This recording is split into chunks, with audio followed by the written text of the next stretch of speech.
सवाल और यहाँ पे कह रहा है कि cos a की वैल्यू इतनी है तो वैल्यू ऑफ tan a कितनी हो जाएगी। तो आपको पता है cos a की वैल्यू अगर इतनी हो हमारे पास एक फॉर्मूला होता है cos square theta plus sine square theta is equal to 1। Theta को आप यहाँ पे a कह लो, कोई दिक्कत नहीं, ठीक है। तो यहाँ पे cos की वैल्यू हमें दी हुई है, cos a की वैल्यू यानी cos थीटा की वैल्यू हमें दी है 4/5। इसका आप स्क्वायर कर दोगे, यहाँ पे sine square theta is equal to 1 या साइन स्क्वायर a कह लो, आप थीटा मत कहो, ठीक है। तो अल्टीमेटली हमें यहाँ से क्या मिलने वाला है, साइन ए की वैल्यू। जब साइन ए की वैल्यू मिल जाएगी तो हमें tan ए की वैल्यू मिल जाएगी, क्योंकि tan A is equal to sine A upon cos A, और अल्टीमेटली आपको जो वैल्यू मिलने वाली है वो 3/5 मिलेगी। ऑप्शन ए आपका करेक्ट हो जाएगा। अभी भी समझ नहीं आया हो तो कमेंट जरूर करना। 52 name of the longest side in a right angle triangle is. तो ये लॉन्गेस्ट साइड क्या कहलाती है, hypotenuse. Okay, option B is correct. HCF two consecutive numbers, natural number अगर दो हैं कंसेक्यूटिव तो उनका एचसीएफ क्या आने वाला है, जैसे 3 और 4 है तो एचसीएफ क्या होगा इनका, 1 ओनली। ओके, तो option 1 is correct. 54 roots of quadratic polynomial. तो आप जानते हो कि x square is equal to 27 हो जाएगा। यहाँ से अल्टीमेटली एक्स का अगर रूट निकालेंगे तो इसका भी निकालना पड़ेगा, अल्टीमेटली ये मिलेगा हमें, और इसमें लगेगा प्लस माइनस, ठीक है। तो दो वैल्यूज हो जाएंगी, एक प्लस की एक माइनस की, और आंसर कौन सा हो जाएगा, ए। 55 पेयर ऑफ इक्वेशन हैज, क्या होगा इसका, तो इनके कोई सॉल्यूशन नहीं होंगे क्योंकि एक्स की दो वैल्यूज अलग अलग दी हुई हैं जो कि पॉसिबल नहीं होंगी। 56 one root of the quadratic polynomial is this is 2। दो है, एक रूट इसका, तो के की वैल्यू यहाँ से क्या है, तो के की वैल्यू निकलेगी माइनस का 10। कैसे निकलेगी, देखो रूट हम कैसे निकालते हैं, श्रीधराचार्य थ्योरम से निकाल सकते हैं। तो ये होती है आपकी Shridharacharya theorem, minus b plus minus root b square minus 4ac okay upon 2a।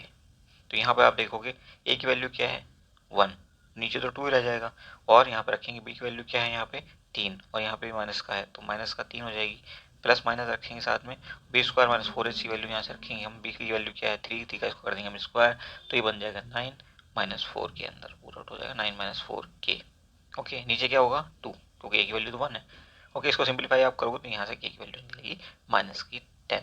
Okay, next is HCF of 96 and 404। इन दोनों का एचसीएफ क्या होने वाला है, तो आप क्या करोगे, एचसीएफ निकालने के लिए आपने डिवाइड करना होता है जो छोटा नंबर होता है उससे बड़े नंबर को। ओके, तो डिवाइड करते हैं, चलिए 404 ये आ गया, कितना टाइम जाएगा ये, तो 4 टाइम जाएगा।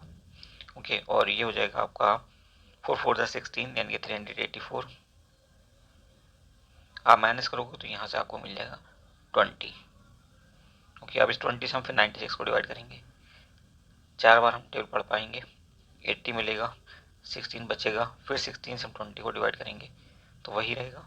यहाँ पे 1 टाइम आ गया और यहाँ पे 16 आएगा, अब बचेगा क्या 4, 4 से हम 16 को डिवाइड करेंगे 4 आ जाएगा, अल्टीमेटली 4 लास्ट में हमें मिलेगा और वही हमारा आंसर बनेगा। तो option D is correct. Okay, अब देखिए ये दिया है हमें 1 upon tan theta plus cos theta, tan theta की वैल्यू फिर से आप खोल के रखिए तो ये हो जाएगा 1 अपॉन, ऐसे लिख सकते हैं 1 upon sine theta upon cos theta, और प्लस में साथ में cos theta upon sine theta. Simplify करोगे आप इसको तो अल्टीमेटली आपको मिल जाएगा sine theta into cos theta, sine theta into cos theta, और ये वैल्यू हमारा आंसर बनेगी। देखिए कहाँ पे दिया है, ऑप्शन ए में, तो ऑप्शन ए हमारा आंसर बन जाएगा। नेक्स्ट इज 59, वैल्यू निकालनी है इसकी, तो इसमें कुछ है नहीं, सिंपली आप इसको क्या करोगे, यहाँ p अपॉन 2 दिया है तो इसको आप 4 से मल्टीप्लाई कर दो, पहले इक्वेशन को 4 से मल्टीप्लाई करोगे तो अल्टीमेटली ये हमें क्या मिल जाएगा, यहाँ पे मिल जाएगा हमें 4 डिवाइडेड बाई 2 यानी कि 2p मिल जाएगा, 2p प्लस 4 3 से 12, 12q इज इक्वल टू 4 6 24। ठीक है, अब दूसरी इक्वेशन को देखो, यहाँ 2p माइनस 2q दिया हुआ है तो आप इसको भी मल्टीप्लाई करके इसकी इक्विवेलेंट कर लो, और जैसे इक्विवेलेंट कर लोगे आप इसको कट कर लोगे, कट करके आपका आंसर आ जाएगा। फाइनली आपका जो आंसर आने वाला है यहाँ पे वो कितना होगा, तो वो हो जाएगा आपका जस्ट वो कितना हो जाएगा भाई, इसका आंसर हो जाएगा आपका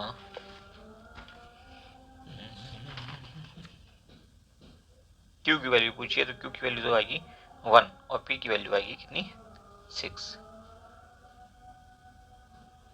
ठीक, कोई दिक्कत हो तो कमेंट जरूर कर देना, फिर हम आपको समझा देंगे। एसआई यूनिट पूछिए, इलेक्ट्रिक करंट की क्या होती है, एम्पियर। अगला 61 देखिए, material which do not allow electricity to pass through, क्या कहलाता है, जिसमें इलेक्ट्रिसिटी नहीं चल सकती, इंसुलेटर कहलाता है, जैसे सूखी लकड़ी। यहाँ पे रे बतानी है, जब ये रिफ्रैक्शन होगा तो रे बाहर निकलेगी, एक मीडियम से दूसरे मीडियम में जाएगी और यहाँ पे आके नॉर्मल पे टकराएगी, और जो ये एंगल है वो यहाँ से यहाँ तक हो जाएगा, थोड़ा सा बढ़ जाएगा, क्योंकि डेंस मीडियम से रेयर मीडियम में जा रही है। ठीक है, तो आर इसका आंसर बनेगा, और यहाँ पे आप देखेंगे आंसर आर दिया है हमें सी में। 63 देखिए, यहाँ पे कौन सा इंस्ट्रूमेंट यूज करेंगे हम डिटेक्ट करने के लिए, उसमें करंट है किसी सर्किट के अंदर, ये होता है आपका गैल्वेनोमीटर, जो आप देखते हो मिस्त्री वगैरह अपने हाथ में लिए रहते हैं। 64 dash dash dash is used in thermal power plant, thermal power plant में हम क्या इस्तेमाल करते हैं, कोल का इस्तेमाल करते हैं वहाँ पे। ठीक है, थोरियम, हाइड्रोजन या यूरेनियम का इस्तेमाल नहीं कर सकते, जो कि ये न्यूक्लियर पावर प्लांट में इस्तेमाल होने वाले ईंधन है। हाइड्रोजन तो इनफैक्ट अभी न्यूक्लियर पावर प्लांट में भी यूज नहीं होती, उसका यूज अलग ही है, तो वो अभी टेक्नोलॉजी डेवलप हो रही है। कार्बन डाइऑक्साइड प्रोसेस क्या करती है, carbon dioxide green house effect छोड़ देती है, यानी कि हमारे एटमॉस्फेयर को गर्म कर देती है। 66 persistence of vision of human eye is 1/16 second. Okay, यानी कि 1/16 सेकेंड तक कोई इमेज हमारे यहाँ की रेटिना पे बनी रहती है, जबकि हम कोई चीज़ देख लेते हैं तो। ओके, उसके बाद 67 the least distance of distinct vision for a young adult with normal vision is 25 centimetre. बहुत पूछे जाने वाला सवाल है, रट के रखिएगा, आपको आगे भी कम आएगा। 68 image form by retina of human eye is, तो ये होती है आपकी रियल होगी, और जी इन्वर्टेड होगी। ओके, तो option B is correct. 69 what happens to the current in short circuit, short circuit में क्या होता है कि रेजिस्टेंस जो है वो या तो कम हो जाता है एकदम से, या फिर जीरो हो जाता है। ठीक है, बट ये बात कर रहा है करंट की, तो ना तो रिड्यूस होता है ना वो इंक्रीज होता है। क्या कहोगे अगर आप कहीं पे किसी सर्किट में रेजिस्टेंस जीरो हो जाए तो करंट तो बढ़ ही जाएगा। ठीक है, क्योंकि V upon I is equal to R होता है। ठीक, ओके, तो ये एक दूसरे के अपोजिट होंगे, इसका मतलब ये है कि करंट जो है वो तेजी से बढ़ेगा, और यहाँ पे हीट जनरेट होगी, जिसका रिजल्ट ये होगा कि वो इंस्ट्रूमेंट जल सकता है, तो ऑप्शन सी करेक्ट हो जाएगा आपका। अब देखिए, डिवाइस का नाम बताना जिससे कि इलेक्ट्रिक करंट पैदा हो, तो ये डिवाइस आपकी होगी या इलेक्ट्रिक जनरेटर, या जनरेटर जिसको कहते हैं। उसके बाद 71 presence of electric current in A circuit पता लगाने के लिए हम क्या करते हैं, गैल्वेनोमीटर का इस्तेमाल करते हैं। तो ये सवाल थोड़ी देर पहले भी आया था, शायद थोड़ा डिफरेंट वे में पूछा गया था। अगला 72 no force act on a current carrying conductor which when it is placed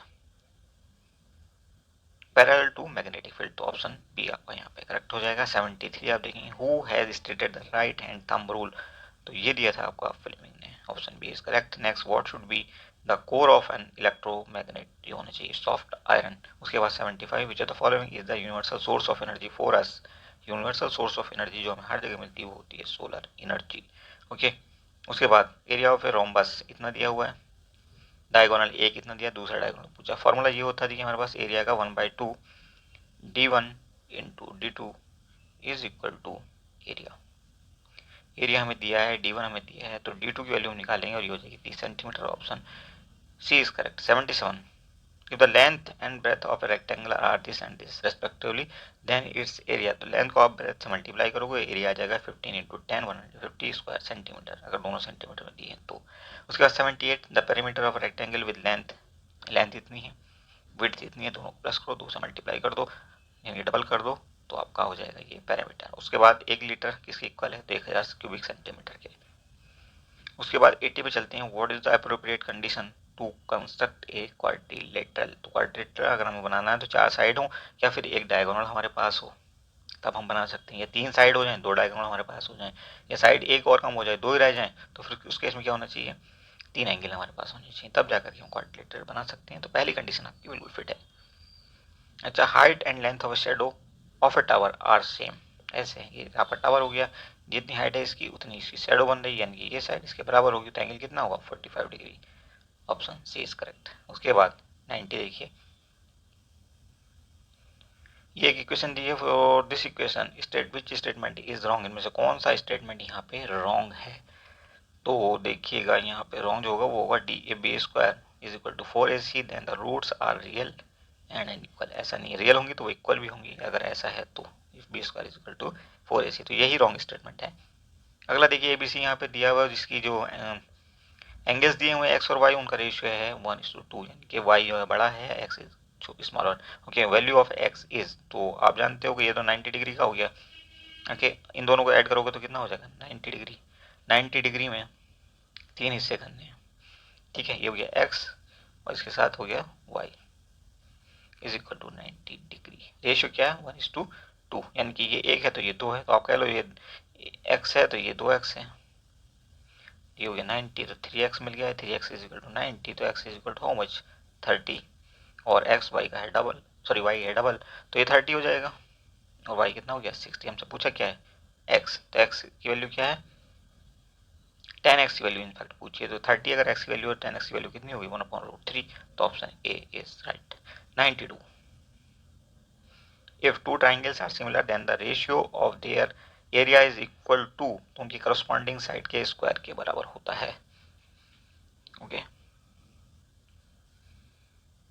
93 देखिए, the line drawn from the eye of an observer to the point in object viewed by the observer is said to be line of sight कहलाती है। ये option C आपका answer हो जाएगा, और इसको आप कुछ इस ढंग से देख सकते हो, ये पॉइंट ए है आपका और ये हमारी आंख यहाँ पे। ओके, और यहाँ पे ये रे है ऐसे करके ये जा रही है। ओके, तो ये जो है ए बी, ये भी अगर पॉइंट है तो ए बी जो है ये आपकी लाइन ऑफ साइट है। उसके बाद 94 देखिए, सॉरी ये जो है लाइन, ये आप कह लो ए बी सी, तो बी सी जो है वो लाइन ऑफ साइट होती है। ओके, 94,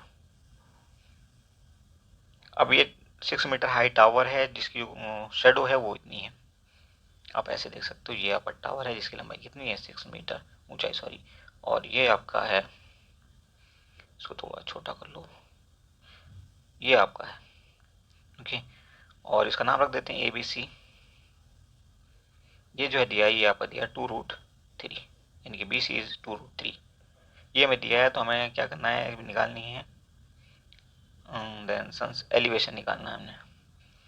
ठीक, तो ये थीटा है, थीटा की वैल्यू निकालनी होगी, थीटा की वैल्यू निकालेंगे आप तो टेन थीटा से निकालेंगे, tan theta is equal to how much this upon this, यानी कि A B upon B C, A B upon B C, तो ए बी कितना है हमारे पास 6 और बी सी कितना है 2√3।